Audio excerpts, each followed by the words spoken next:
Pergunta séria. Eu quero que vocês me respondam por que todas as vezes que fala de remédio controlado, todo mundo olha pra mim. Gente, pelo amor de Deus.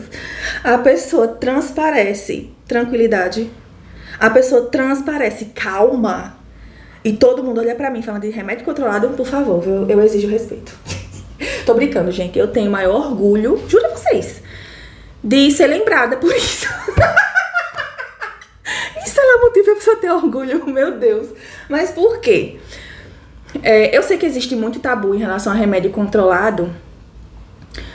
Pessoas que têm vergonha de dizer que vão no psiquiatra, que tomam um remédio controlado. Gente, eu não tenho a menor vergonha. Menor vergonha. Me tratar psiquiatricamente mudou toda a minha vida. Então, eu sou uma grande defensora de que se as pessoas que precisam tomar remédio controlado, não vou entrar no mérito de quem toma sem precisar, mas que precisam tomar remédio controlado, de fato o tomassem, o mundo seria um lugar melhor. Mas aí você precisa tomar e não toma, aí você enche o saco do seu colega. É isso. Então eu sou uma grandíssima defensora disso. Acho uma pena de existir muito tabu, as pessoas terem vergonha de falar. Eu não tenho a menor vergonha. Felizmente eu não tenho vergonha de quase nada, não sei porquê. Tanto é que todo mundo vai ver esse vídeo e eu tô expondo aqui, ó. Expondo tanto que com certeza eu vou trazer minha experiência pessoal em relação aos medicamentos. Vou tentar não trazer tanta, porque às vezes eu acho que eu me exponho demais. Mas ao mesmo tempo que eu não me importo muito de me expor, porque eu não me importo muito com opiniões gerais. E é isso. Mas vamos ao que interessa. Ansiolíticos e hipnóticos. Primeiramente é importante que a gente entenda que são efeitos diferentes, resultados finais diferentes, mas que tanto os efeitos ansiolíticos quanto os efeitos hipnóticos podem ser do mesmo medicamento. Mas também pode ser medicamentos diferentes. Existem medicamentos só ansiolíticos e existem medicamentos só hipnóticos, tá? Os ansiolíticos tratam a ansiedade e os hipnóticos promovem um sono. E também, dependendo da dose, eles podem agir das duas formas. Eu também achei interessante a gente diferenciar os ansiolíticos dos antidepressivos. Por quê? Todas as vezes que eu tô com o meu grupinho, com a minha patotinha, que alguém tá nervoso ou estressado, aí alguém diz assim, toma um escitalopram pra ver se você fica mais calma. Aí eu, epa! Não, senhora. Não. Escitalopram é antidepressivo. Ele age a longo prazo. Ele vai mexer nos neurotransmissores que modulam o humor, a cognição, o apetite. Os ansiolíticos é que deixariam aquela pessoa calma na hora. Então, é um alívio rápido dos sintomas de ansiedade. Ele serve como um tranquilizante. Então, das próximas vezes, amigos, quando alguém estiver nervoso, você diz assim, ó, tome 3 gotinhas de Rivotril. Aí tá tudo certo. Aí tá tudo beleza, tá? Mas, entendido isso, e uma pena assim, né? O professor só vai cobrar ansiolítico e hipnótico, e as outras aulas, né, que eu vou trazer. Não vai cobrar antidepressivo. Antidepressivo é o que eu tomo, tá? Eu tomei o inibidor seletivo de recaptação de serotonina, e atualmente eu tomo inibidor seletivo de recaptação de dopamina e noradrenalina. Então eu iria trazer ainda mais experiência pessoal em relação a isso. Mas eu ainda tomei uns bichinhos aqui, né? De vez em quando, vocês vão saber por quê. Mas vamos lá. Gente, farmacologia pra mim é fisiologia, ponto. Acabou. Você sabe fisiologia? Então você sabe farmaco. Você está só precisando associar. Porque a farmacologia, pelo menos até agora com meus estudos, né? Pelo menos eu sou uma iniciante. A farmacologia, pra mim, ela vai inibir ou vai ativar algo que é da nossa filosofia. Fisiologia. É a nossa fisiologia. E ele só vai entrar dentro dessa fisiologia e fazer ali o papel dele. Quando você consegue associar, fica muito mais fácil. Então vamos lá. Primeiramente, vamos estudar os benzodiazepínicos. O professor cobrou bastante isso em sala. Eles tanto são ansiolíticos quanto hipnóticos, eles ultrapassam a barreira hematoencefálica e os exemplos são diazepam, o aprazolam, o clonazepam que é o Rivotril, lembra? Ansiolítico, tá nervoso, 3 gotinhas de Rivotril. Não tô indicando, viu? É só uma piadinha pra você falar pro seu colega, pelo amor de Deus. Mas em qual fisiologia ele age? Gente, ele age no GABA. Lembram que o GABA é o principal neurotransmissor inibitório do sistema nervoso? Ele cumpre o papel de chegar na célula e acalmar a atividade da célula. Ele vai chegar na célula e dizer, meu amor, dá uma paradinha aí, dá uma acalmada, dá uma segurada na tua onda. É o papel do GABA.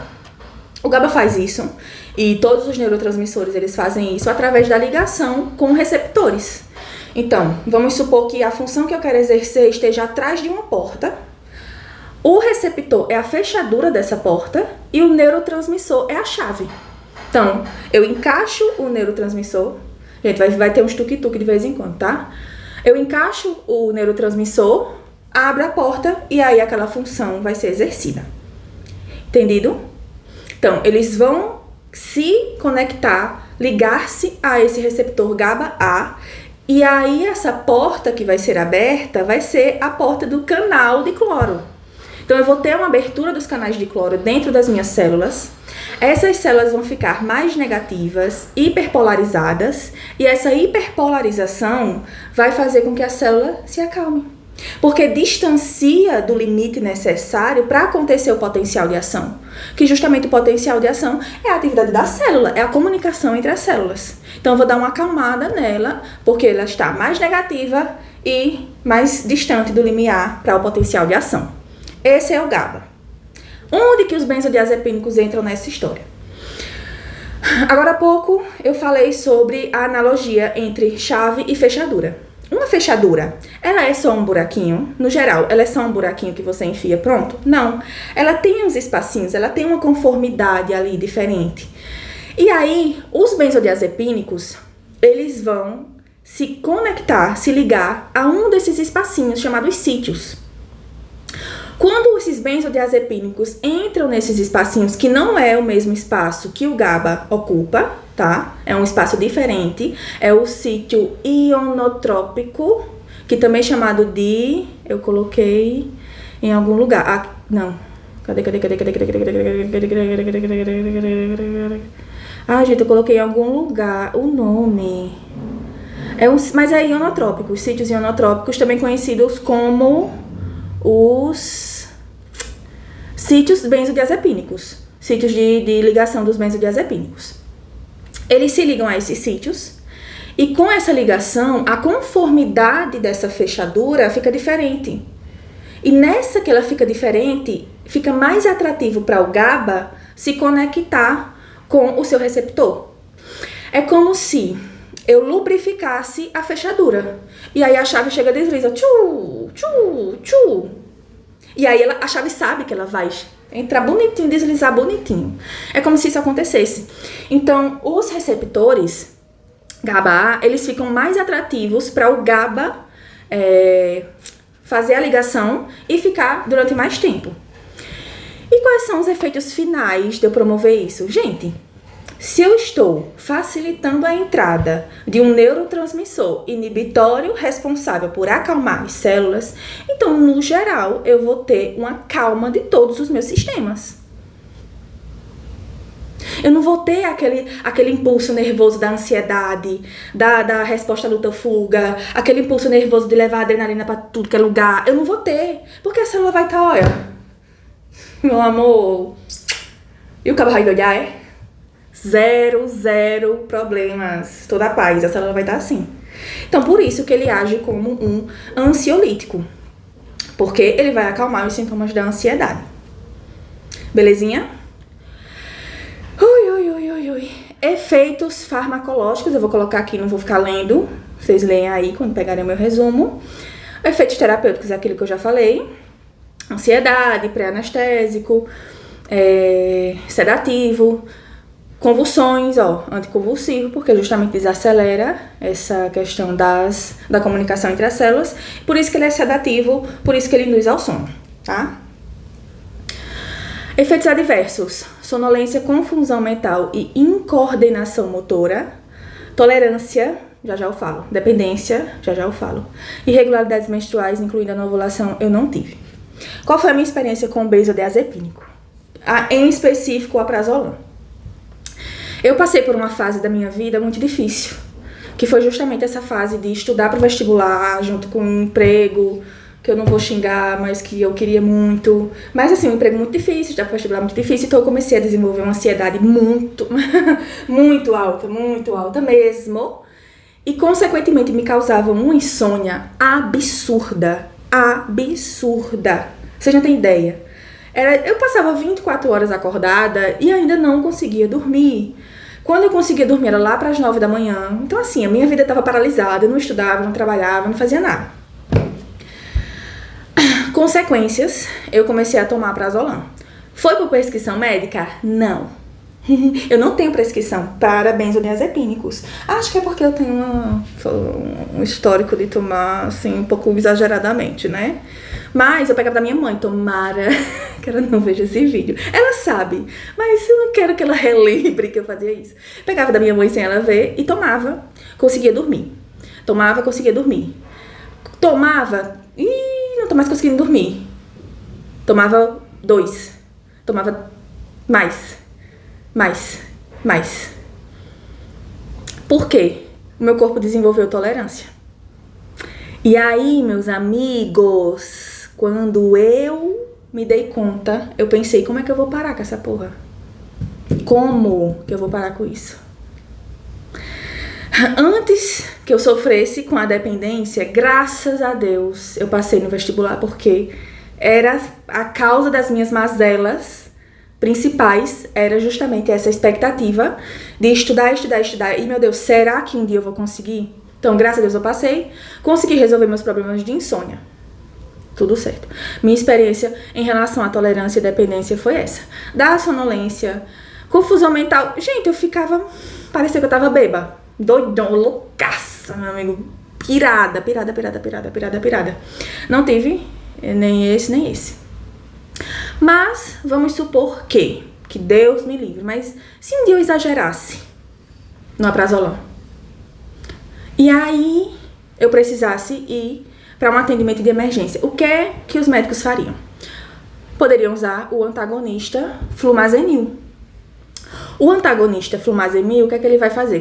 Vamos lembrar o que é um antagonista competitivo. É uma molécula que ela vai se ligar ao receptor ao invés daquela outra molécula. Ele vai se ligar a esse receptor, mas ao contrário daquela molécula, ele não vai ativar nada. Ele só vai se ligar e ficar ali, ocupando espaço.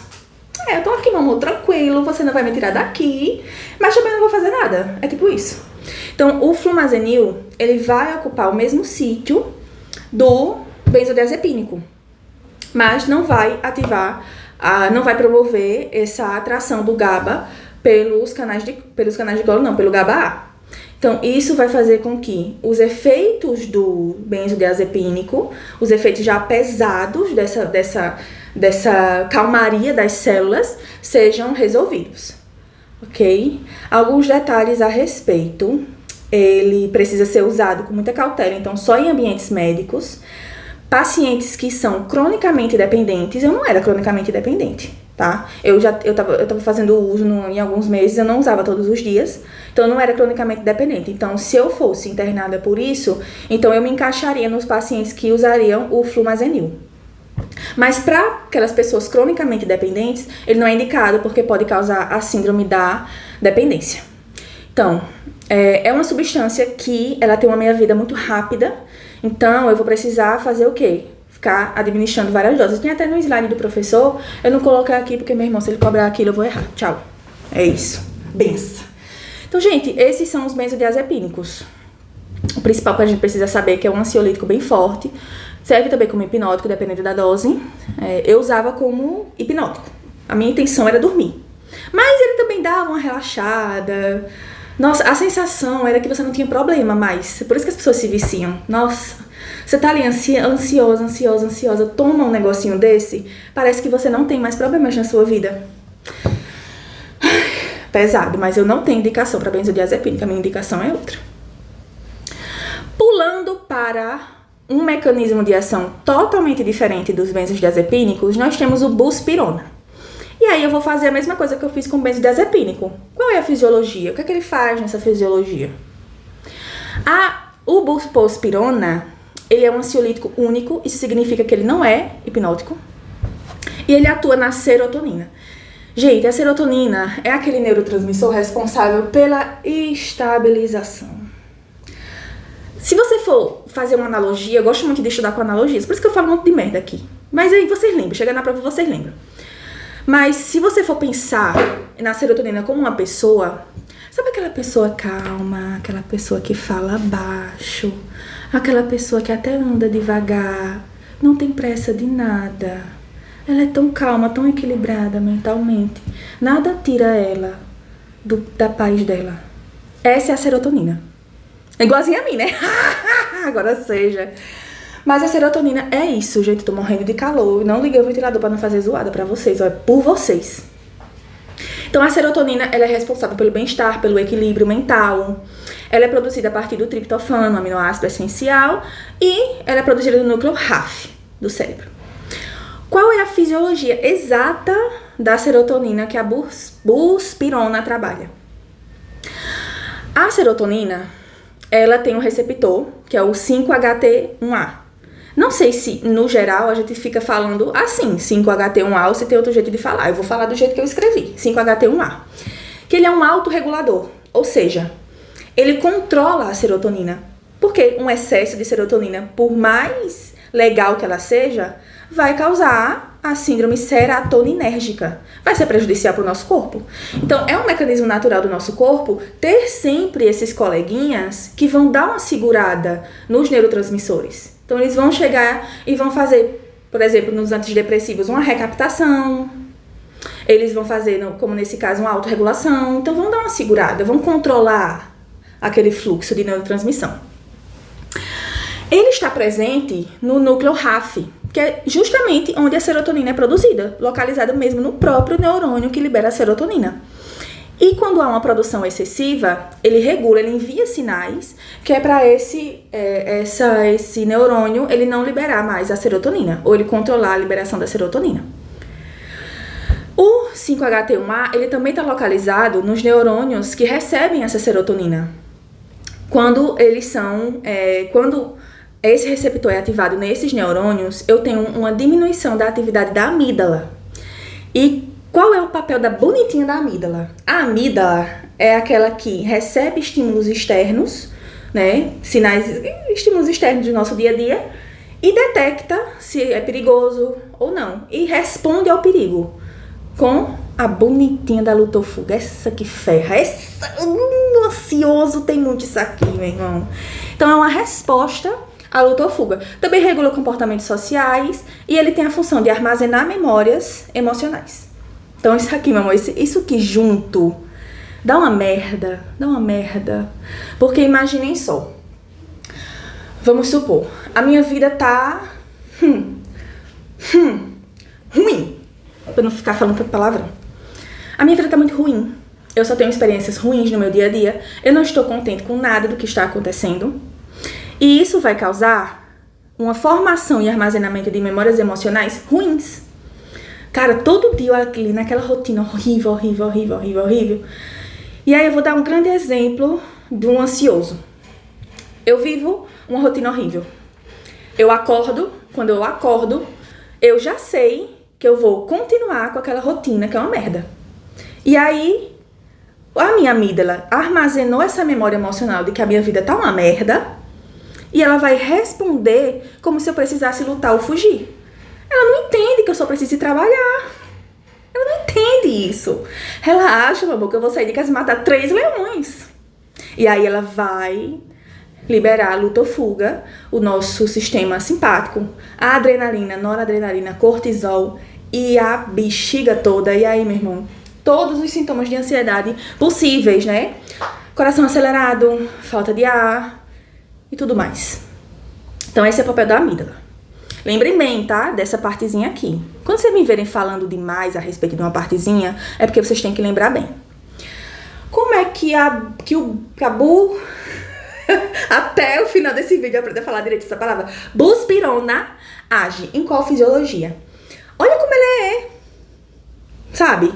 Ela principalmente, o início dela, ela vai se ligar aos autorreceptores, esses aqui, no núcleo RAF. Mas vocês lembram o que é que ele faz no núcleo RAF? Gente, no núcleo RAF, ele vai controlar a serotonina. Ele não vai liberar mais. E aí você pensa, mas que sentido é esse de que eu estou com ansiedade e vou ficar com menos serotonina ainda? Calma lá. De início, vai causar vai causar mais falta ainda de serotonina, porque a pessoa ansiosa, ela tem uma desregulação na serotonina, dopamina, noradrenalina e afins. Noradrenalina não sei exatamente se é da ansiedade ou da depressão, acho que é só da depressão, mas eu não vou entrar aprofundado não. Ela vai se ligar a esses receptores. Aí eu quero que vocês imaginem uma situação em que, por exemplo, você usa tanto uma faca que ela fica cega. Você desgastou aquela faca. A mesma coisa acontece com o buspirona no HT1A. Ele vai se ligar tanto àquilo ali que vai acabar desgastando esse receptor. Quando há o desgaste desse receptor, ele fica dessensibilizado. Ele fica com a preguicinha de fazer o trabalho dele. Vou nada regular essa serotonina. Não me deixa, vai. E aí eu acabo liberando ainda mais serotonina. E aí sim eu vou ter o alívio dos sintomas de ansiedade. Então ele dessensibiliza esse autorregulador, ok? Primeiro ele vai ativar, ele vai aumentar o desempenho dele, mas aí ele vai ficar desgastado e vai ficar preguiçoso. Dessensibilizado, não vai ligar mais pra nada. Que nem uma faca cega. Ai. Esse é um dos motivos pelos quais o buspirona, ele leva semanas para fazer efeito. Eu achei ele bem parecido, essa questão de levar semanas para fazer efeito, com os antidepressivos, né? Porque, no geral, os ansiolíticos, eles são os efeitos imediatos. Os antidepressivos que são efeitos mais prolongados. Mas ele leva semanas para fazer efeito, até essa dessensibilização. Quanto mais serotonina disponível, os receptores nos neurônios pós-sinápticos, aqueles que quando são ativados, eles diminuem a atividade da amígdala, eles são mais, justamente facilitam essa ativação. Então, eu vou ter lá no núcleo RAF a ação dele e também nos neurônios pós-sinápticos a ação dele, diminuindo a atividade da amígdala, ok? Diminuindo a atividade da amígdala, eu não vou ter toda essa bexiguenta aqui, que é a raiz, assim, ela é o tempero essencial da ansiedade. Efeitos adversos: agitação e disforia em altas doses, taquicardia e palpitação, nervosismo, elevação da prolactina. Esqueci o que é prolactina. Alguém me diz aqui? Indicações clínicas: transtorno de ansiedade generalizada. Coloquei aqui, mas eu acredito que ele não vai cobrar dose. E é isso, gente. A buspirona é isso. Esses mecanismos de ação são bem, né? Gente, eu não aguentei. Tive que ligar o ventilador. Calo da perna. Bom, saindo do buspirona, vamos para o zolpidem. O famoso zolpidem. Gente, quem nunca viu relatos de pessoas que tomaram zolpidem e piraram? Porque o zolpidem, ele é um hipnótico. Exclusivamente um hipnótico. Ele é um agonista do receptor do benzodiazepínico. Ele também atua no GABA. É da classe dos Z-drugs. E ele é só hipnótico. Ele é mais seletivo do que os benzodiazepínicos. Mas, da mesma maneira dos benzodiazepínicos, eles se ligam a esse sítio específico do receptor GABA-A, facilitando a entrada do GABA. E aí a gente vai entrar um pouco mais nesses sítios específicos. Tem todas essas subunidades aqui, os sítiozinhos do GABA-A, e cada um exercendo aqui a sua função. O zolpidem, ele é específico para isso aqui, Cadê? É um A. Ele não vai ter efeito ansiolítico, não vai relaxar a musculatura, não vai interferir na memória, na cognição. Os benzodiazepínicos, eles podem causar amnésia e perda de memória. A minha mãe toma, e às vezes quando eu converso com ela, depois que ela tomou o remédio, no dia seguinte ela não lembra da nossa conversa. Isso aí é normal, super normal. Então vamos lá, ele é mais seletivo, ele se liga ao sítio que vai promover sedação, hipnose e amnésia, tá? Aí aqui eu trouxe as diferenças, o diazepam é um benzodiazepínico, como o benzodiazepínico ele é bem xiridão, sabe? Olha como ele é bem, entendeu? Então ele vai promover isso tudo aqui, já o zolpidem mais seletivo. Por ele ser mais seletivo, ele se ligar a uma subunidade só, ele vai causar também menos síndrome de dependência, sabe? Características farmacológicas são essas aqui, ó, perfeito para induzir o sono. E aqui eu só coloquei um resuminho mesmo, assim. Na aula, ele falou só de buspirona e dos benzodiazepínicos. Mas nas questões tinha os Zolpidem também, então eu acho importante a gente saber os Zolpidem. E também tem os beta-bloqueadores. O propranolol. O propranolol é um off-label. Não sei nem se falar assim, esse sotaque, mas é off-label. Que é um medicamento usado para fins diferentes daqueles com os quais inicialmente ele foi aprovado. Então, por que o beta-bloqueador ele vai ajudar na ansiedade? Porque ele vai agir bloqueando os receptores que... Não, deixa eu explicar de outra forma aqui, ó. Vou pegar isso aqui. Ele compete com a adrenalina e a noradrenalina pelos receptores beta. Então, se ele compete, ele é um antagonista competidor, então ele vai bloquear a ação desses bonitinhos aqui. E aí, ao bloquear a ação disso, a gente vai ter um efeito calmante no nosso corpo. Então, eu vou ter o efeito de meu batimento cardíaco vai desacelerar, eu vou ter menos sudorese, eu vou ter menos palpitação, vou ter menos taquicardia, enfim. E ele é muito utilizado para ansiedade de desempenho. Então, cara, eu tenho uma apresentação para fazer, tô muito nervosa. Aí eu começo a ativar toda ali, as minhas catecolaminas começam a trabalhar. Então eu tomo um propranololzinho, fico mais calminha, tá? Gente, ansiolíticos e hipnóticos, é isso. Eu aperto na tecla sempre que eu estou aprendendo junto com vocês. Não sou professora, então estou aprendendo junto. Se eu falei alguma merda, se eu escrevi também alguma merda, me avisem, tá? É super normal que eu troque letras, enfim, troque palavras, troque letras, normal. Não tenho diagnóstico de TDAH, deveria, mas não tenho. E é isso, gente. A minha experiência é muito mais com esses bonitinhos aqui. Se tivesse uma aula desses, eu até trazia um pouco mais eu acho que eu abriria um pouco mais, assim, pra falar sobre tudo que já aconteceu, que me levou a tomar os antidepressivos. Mas não é sobre isso, então não vamos perder tempo, né? É isso, meus amores. Beijos. Ai, vou postar as outras aulas. Acho.